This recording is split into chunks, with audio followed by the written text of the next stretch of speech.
Every Christmas, my Italian friends give me a panettone. And a panettone is an Italian sweetbread. There's usually a few leftovers, just like I have here today. So this is how I came up with this delicious strawberry and panettone pan tart. It works a treat, so no bread is wasted. Now, if you can't find panettone, you can use brioche bread or any leftover bread for that matter. I like to use the panettone because it has a slight sweetness to it. Now, before we get on to the panettone, let's get on to the strawberry. So I'm going to be using this Ingenio set, which works a treat because it not only has the perfect size pan to fit my panettone, it also has a detachable handle, which is going to be really handy when I want to flip the tart over. So we need to make a caramel. I'm going to place the pan on the heat. Just turn this to a medium heat. Just turn that down slightly. And we're making a dry caramel. So we're going to add caster sugar to our pan. Just give that a shake. And when you're making caramel, you don't want to fiddle around with it too much. You just want it to slowly melt. So it's going to liquefy, go quite clear, and then it'll turn that lovely golden colour. So keep an eye on it. While that's happening, our strawberries, we need to hull our strawberries, 2 punnets of strawberries, so around 500 grams. And I'll just open these and take the tops off. And we're going to cook these whole, so essentially they're going to go into the pan like this. So I'll just continue doing this, and of course, keeping an eye on my caramel so it doesn't burn.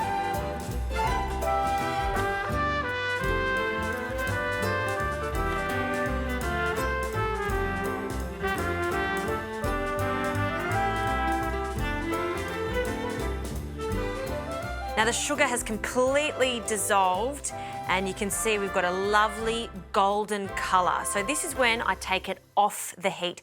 This is super hot, so you really need to be careful with caramel. I'm going to add some flavour to it now, so some lemon zest straight in to our caramel. And when that lemon zest hits that caramel, you can smell it straight away because it's so hot. Okay, and vanilla bean. Just grab a small knife and we'll take one of these vanilla beans out and we'll scrape all the seeds from the pod. And in it goes.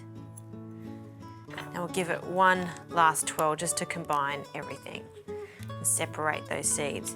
You can see how much that caramel has changed even after I've taken it off the heat. That's why I like to take it off when it just starts to go blonde.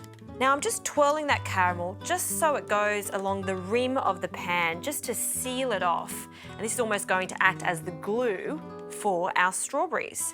So starting from the outside, we're going to place our strawberries in and just go all the way around the pan until we've completely covered the surface.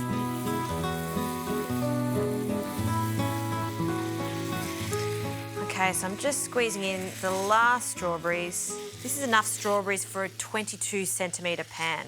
Now for our panettone, you'll see that this is the base of the panettone and I want to put that on top of the strawberries because it's got the most colour. I still want to butter both sides, so some softened butter onto the panettone. And we'll flip it over and really be generous with it. Okay, there's one, and we'll flip the other side. Great. And now we're going to place them on top of our strawberries, cut side up. Perfectly fitting. Squish that down. So essentially, this is like a tart tatin, but instead of using puff pastry, we're going to be using the panettone. This goes into the oven for about 15 minutes at 180 degrees. We're just looking for a really crusty top, and those strawberries will break down and become extra saucy in there. It's going to be so yummy.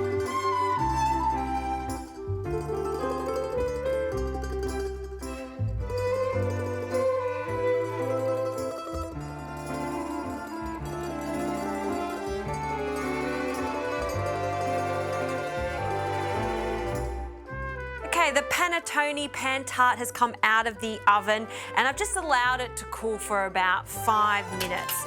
So now we can take the detachable handle off and flip it. This is where I love a pan like this because now it's so easy to flip because all we have to do is pop a plate on top. It will still be warm, so use a tea towel and then confidently flip, just like you would do for a tart tatin. Just pop that there. And then we'll just take that off. Wow, look at that. How beautiful is that? It really does look like a tart tatin. You can see that base of the panettone is all glistening. To finish this off, let's add icing sugar over the top so it glistens even more.